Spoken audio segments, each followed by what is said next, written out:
Environment friendly smart नगर मीरजापुर नगर पालिका को शासन से मिली सौगात। स्मार्ट और एनवायरमेंट फ्रेंडली नगर पालिका बनाने के लिए हुआ चयन। गंगा किनारे बसे नगर पालिका का नमामि गंगे और स्मार्ट नगर पालिका के अंतर्गत होगा करोड़ों रुपए से विकास। सड़कों की चौड़ीकरण, प्रकाश, community hall, street vending, food court, library के साथ आधुनिक सभी सुविधाओं का नगर वासियों को जल्द मिलेगा लाभ।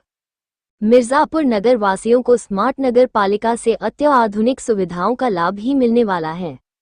गंगा किनारे बसे मीरजापुर नगर पालिका का शासन स्तर से चयन नमामि गंगे और स्मार्ट नगर पालिका के रूप में हुआ है।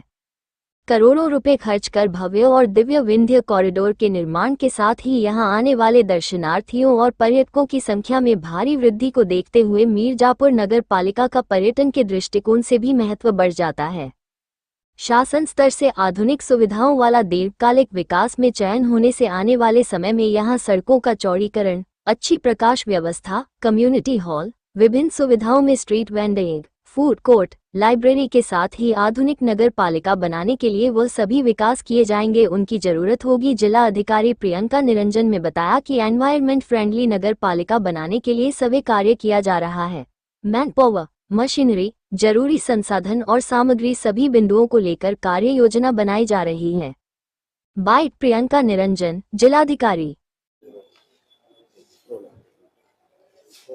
मैम, विकास के लिए नई नई चीजें आई, क्या क्या है पूरा गंगा सिलसिले के नगर क्षेत्र में किया जा रहा है? देखिए, जो नगर पालिका मिर्जापुर एवं जो है गंगा किनारे स्थित हमारा नगर निकाय है और नमामि गंगे और स्मार्ट नगर पालिका के अंतर्गत मिर्जापुर नगर पालिका का चयन किया गया है, जिसमें शहर के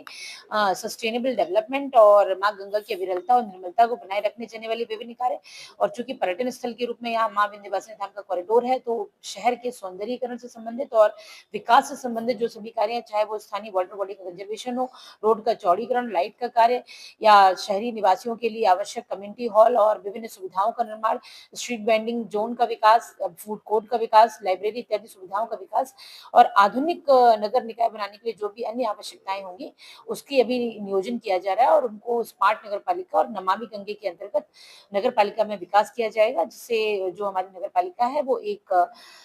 एनवायरमेंट फ्रेंडली और लोगों की सुविधाओं को बेहतर तरीके से लोगों को सुविधाएं उपलब्ध कराने वाली नगर पालिका के रूप में विकसित होगी। मैम, कितने करोड़ की योजना है और क्या क्या है इसमें? अभी इसमें जो हमारी स्मार्ट नगर पालिका की टीम थी वो उसने भ्रमण किया है, अभी हमारी कार्य योजना बन रही है,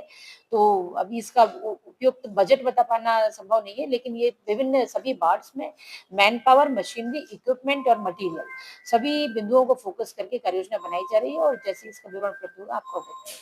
मैम, एक कुछ प्राथमिकताओं के अनुरूप उन्होंने कहा कि नदी पुनर्जीवन को हमें जन आंदोलन बनाना होगा, तो मिर्जापुर जनपद में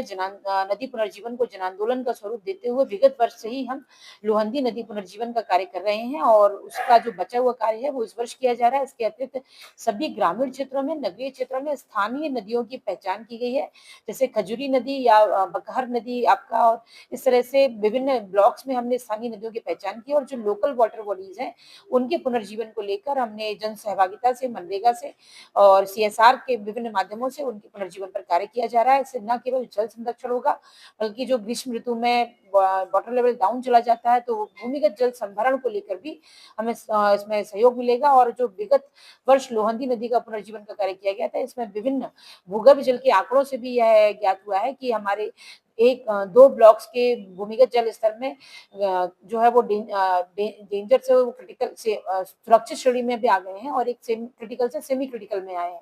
और अन्य ब्लॉक्स लगभग 6 ब्लॉक्स के जो ग्राउंड वाटर लेवल में सुधार हुआ है। तो इस तरह से जो हमने लोगों को यह भी बताने का प्रयास किया है कि नदी पुनर्जीवन के माध्यम से न केवल सतही जल का संरक्षण होता है बल्कि भूगर्भ जल के भी संरक्षण में मदद मिलती है।